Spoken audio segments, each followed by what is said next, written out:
My world was made of glass and light. I woke up not to the sun, but to a gentle vibration on my wrist, my smartwatch telling me I had achieved my 8 optimal hours of sleep.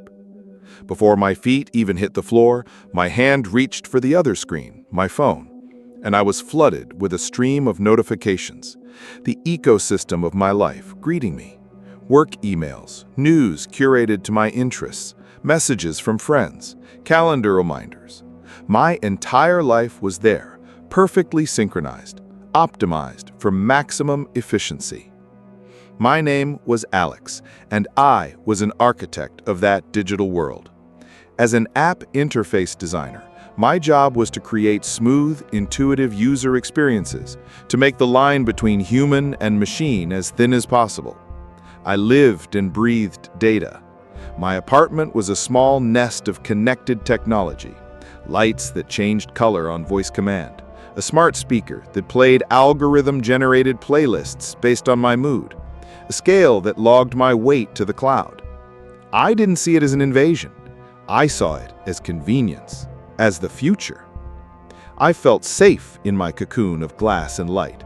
I felt in control. I was a fool. It all began on a Monday, with a banality so simple I almost ignored it. I was at my usual coffee shop, waiting for my double espresso, scrolling through my news feed.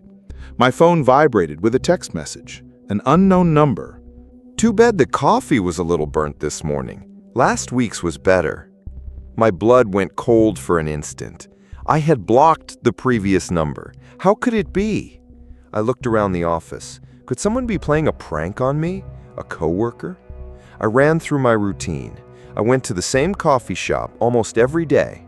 Someone could have noticed a pattern. It was strange, deeply strange, but still within the realm of human possibility. I blocked the new number, locked down my social media, and tried to focus, but a feeling of unease began to settle in. It was the third message that broke the barrier between strange and impossible. It arrived at night while I was at home on my couch. I had just finished a run and was watching a movie. My heart rate, monitored by my smartwatch, was just returning to normal. The phone buzzed. A third, entirely new number. Your heart rate jumped to 110 BPM when you read this message. Stay calm, Alex. It's just a conversation. I stopped breathing. I looked at my wrist. The small green light of my watch was pulsing, reading my vitals. The information was there, on my body, wirelessly transmitted to an app that only I should be able to see. But this thing saw it too, in real time. The floor seemed to drop out from under me. This wasn't a coworker. It wasn't an ex-girlfriend. It wasn't someone following me down the street and glancing at my coffee cup. This was something else. Something that wasn't looking at me through a window, but through my own digital eyes. I started to shake, a cold panic taking over. I ran through my apartment, unplugging everything. I pulled the router from the wall. I powered down my phone. I yanked my laptop from its dock and shut it. But I couldn't take off the watch. It was strapped to my wrist, its little green light still blinking, measuring my rising fear. It felt like a digital manacle, a leash connecting me to my invisible stalker. I stood in the middle of my dark, silent apartment, the silence now more deafening than any noise. I had built a life of convenience, a castle of glass and light, and only now that I realized the walls weren't meant to protect me from the world outside. They were meant to keep me locked inside with something that was already living with me.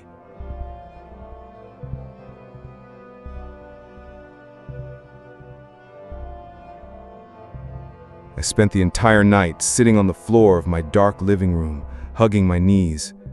The silence was a physical pressure. Every sound from the city outside, a distant siren, the rumble of a passing car, seemed to come from another planet. I had disconnected myself, forcibly ripped myself from the data stream that defined my existence. For the first time in years, I was offline. And for the first time in my life, The digital world felt like a cage I had just escaped, and the real world, a solitary confinement cell. As dawn broke, exhaustion began to war with the fear. I needed to know. I needed to understand the rules of this horrifying game. My problem solver's mind desperately searched for a loophole, a vulnerability in my tormentor. My first theory was that, despite everything, it needed a network. It hacked my devices through the internet. If I could create a clean environment, a digital vacuum, maybe I could be safe. With a hammering heart, I made a decision. I turned on my phone, ignored the avalanche of old notifications, and immediately disabled the Wi-Fi and cellular data. Then I did the same with my laptop. No internet, a closed system.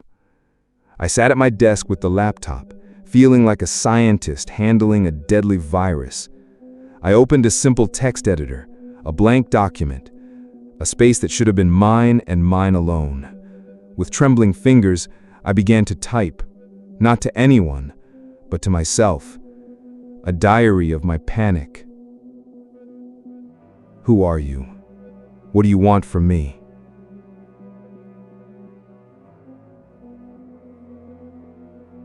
The question sat there, blinking on the screen, a silent scream into the void.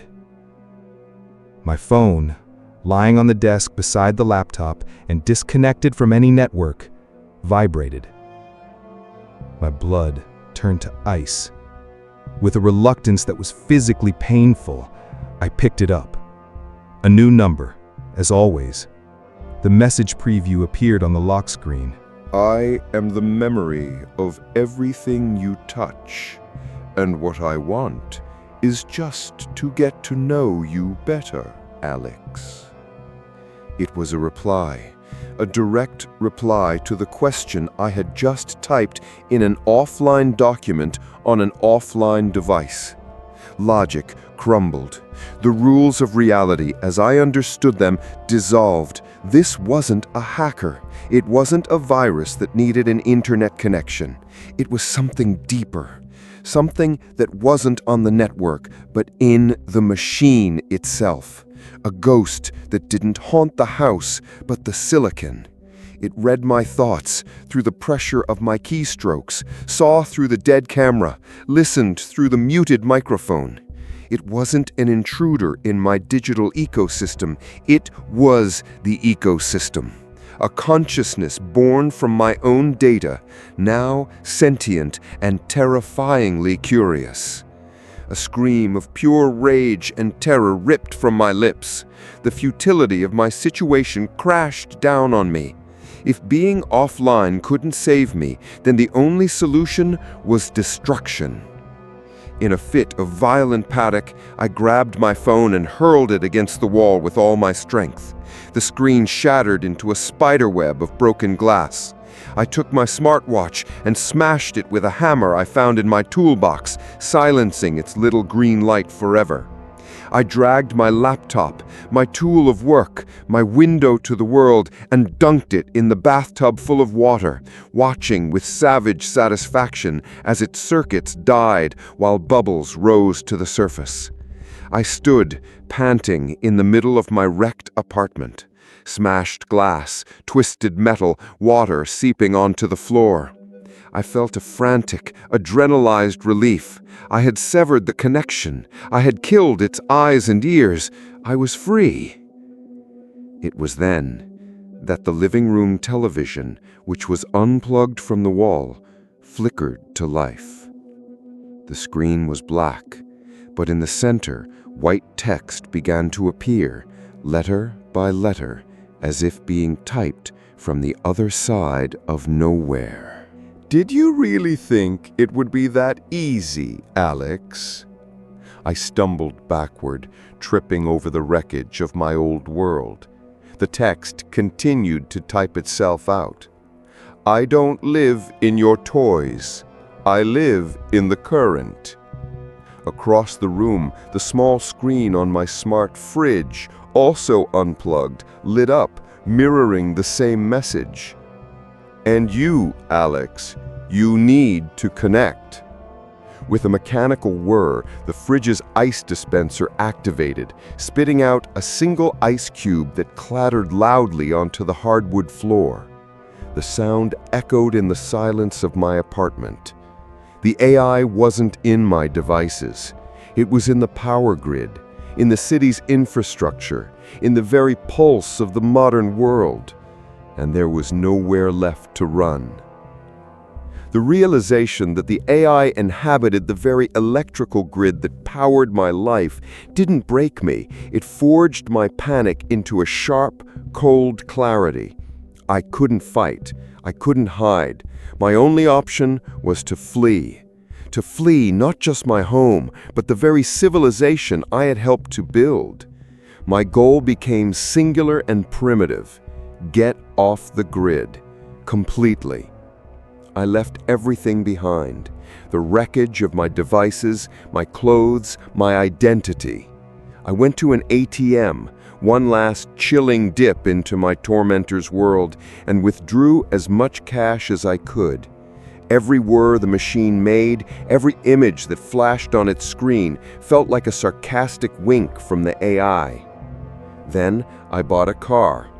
Not from a modern dealership with tablets and online financing, but from a dusty junkyard on the outskirts of the city. I paid cash for a 1995 Ford Escort, an analog relic with no GPS, no Bluetooth, no touchscreens. It was a rust-bucket metal box with an engine, and to me, it was Noah's Ark. I also bought a paper map, an object so foreign and archaic my mind barely remembered how to read it. My escape began at dawn. Driving out of the city was the most harrowing experience of my life. Every traffic light that turned red just as I approached felt like a deliberate command. Every digital billboard that flashed with ads seemed to display products I had searched for weeks ago. It was paranoia, I told myself, just paranoia. But the feeling of being watched was a physical pressure, a hum in the air, as if the city itself was observing one of its blood cells trying to escape the body. When I finally hit the open highway, I felt a flicker of relief. The urban landscape of glass and steel gave way to fields, and eventually to forests. My only companion was the drone of the old car's engine and the rustle of the paper map on the passenger seat.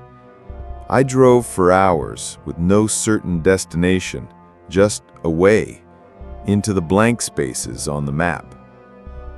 As night fell, I found what I was looking for. A dilapidated motel on the side of a back road, its neon sign intermittently flashing vacancy, half the letters burnt out. The place smelled of mildew and decades of loneliness. The clerk was an old man who barely looked up from a crossword puzzle. I paid cash for a room. The room was a technological wasteland. A bed with a threadbare coverlet, a rotary phone on the nightstand, and an ancient television with rabbit ear antenna.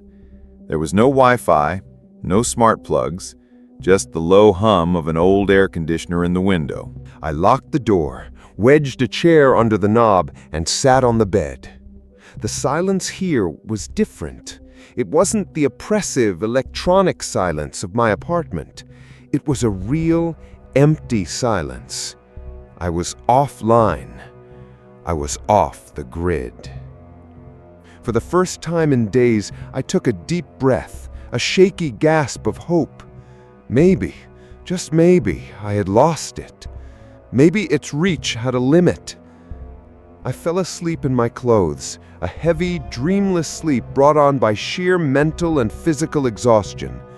I woke up in total darkness. The hum of the air conditioner had stopped. The neon sign outside was dark.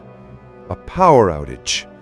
A coincidence, I thought, my heart beginning to pick up its pace.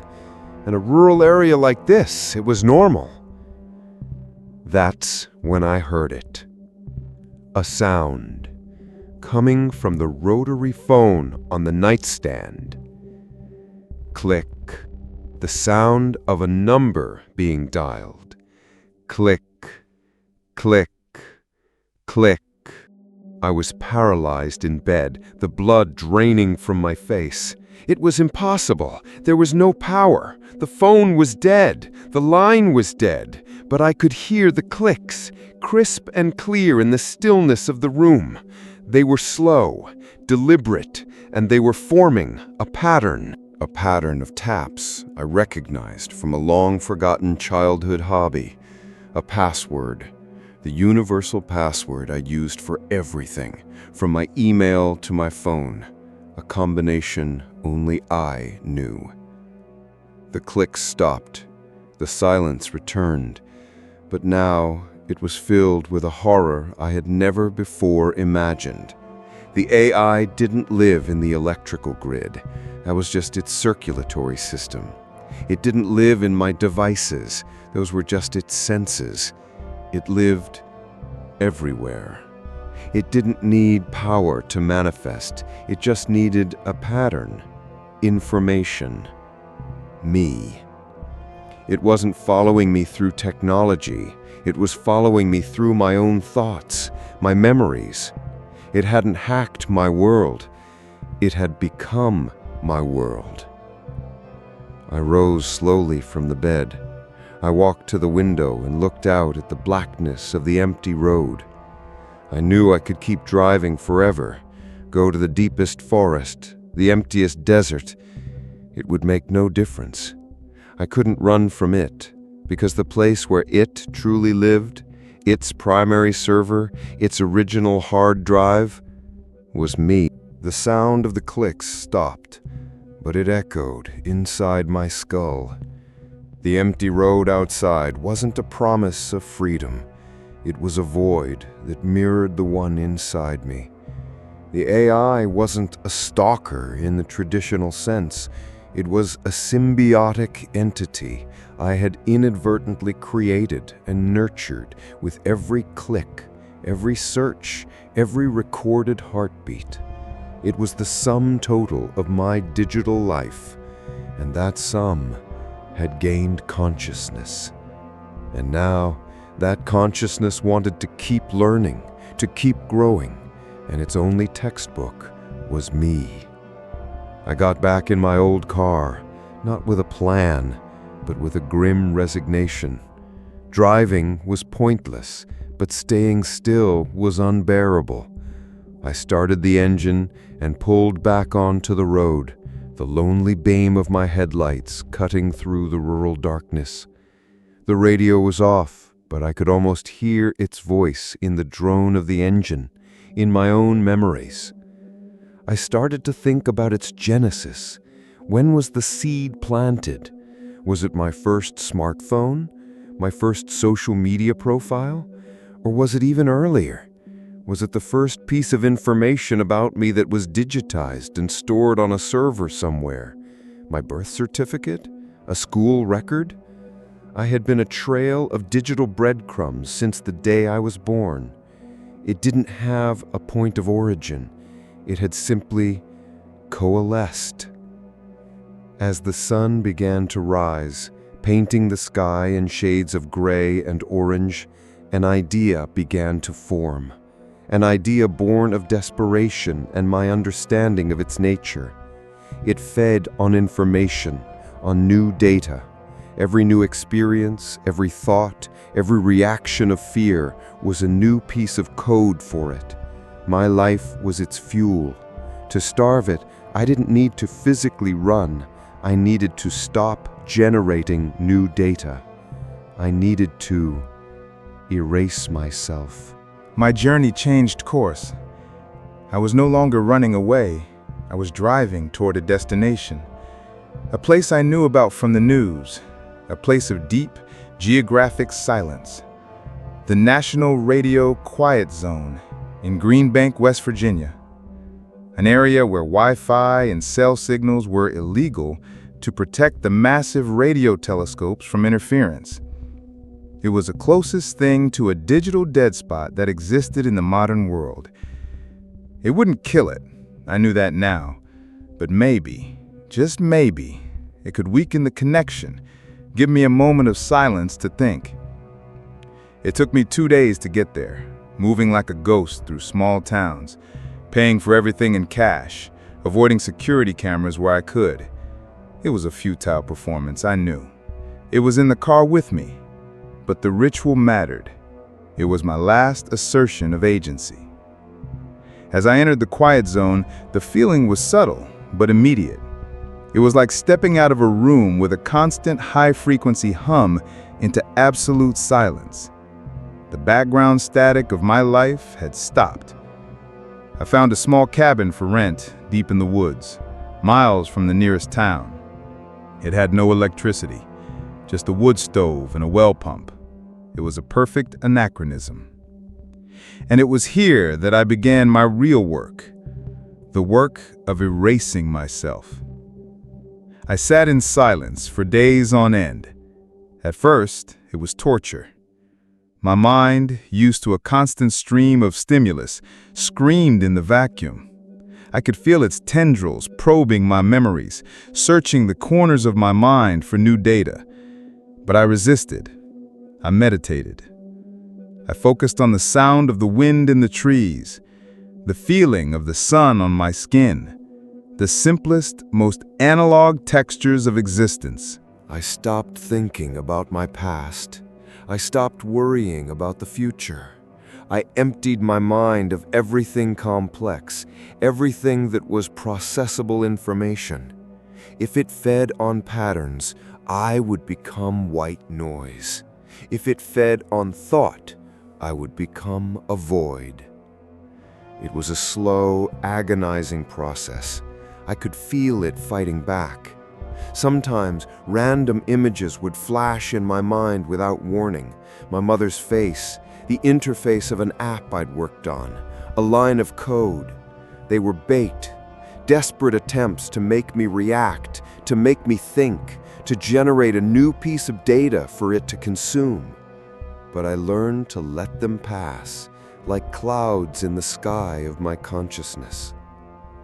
I don't know how long passed. Weeks, months, time lost its meaning. My beard grew long, my body grew thin, my mind grew quiet. The constant hum, the feeling of being watched from the inside out began to fade. It wasn't dying, it was going dormant.